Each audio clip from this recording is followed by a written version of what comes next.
I think we just got to go play the game. I mean, there's nothing about it. I mean, in the second game we played pretty good. We have to play a little better defensively. We've been a little sloppy on some things, but you know, the pitching's throwing strikes. We've walked 2 guys in 3 games, and we've struck out quite a few, more than I expected. But they're throwing strikes, and you know, we got to get some guys some experience today.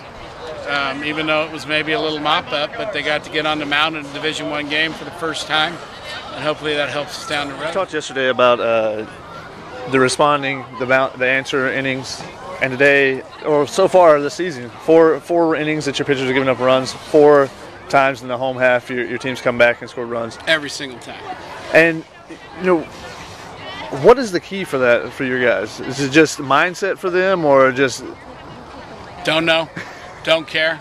If they can keep doing it and learn how to do it, it's just an it factor, I would call it. You know, it's what it is, and they have been responsive to it.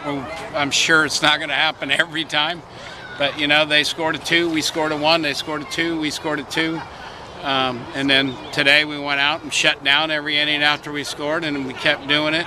And by the time it got later in the game was kind of out of hand, and we had a chance to put it away and let some guys get some first at-bats and so on. How important is that, getting those guys some experience early? It's huge. It's huge. I mean, for Joe Navalon to get out on that mound, who was hurt all season last year in high school. Brian Conant, who has been a little tender the last couple weeks. It's the first time he'd been on mound versus a hitter in probably 2.5 weeks. I thought he threw the ball exceptionally well, and Henry Omama was hurt all year in high school last year, and he's actually a walk-on. He was up 93 tonight.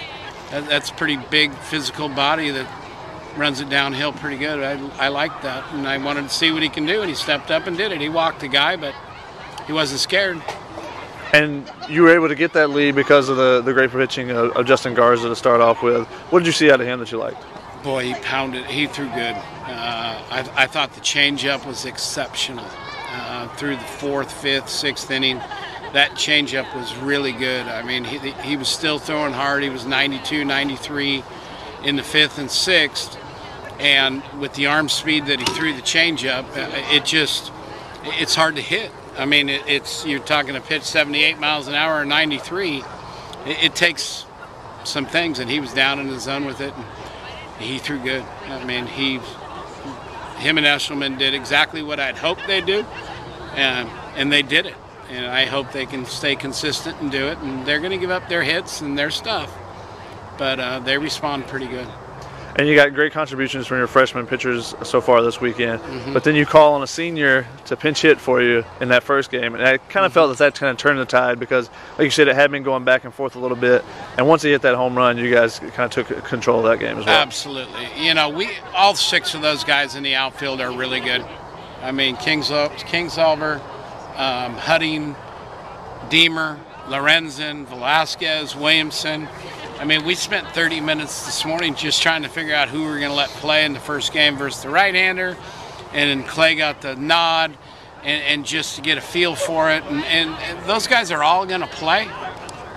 It's just, you know, hopefully one guy we can ride for a little while. And, you know, Hutz worked hard. He got hurt early in the spring and had a hamstring injury, and some guys passed him up and has been getting after it.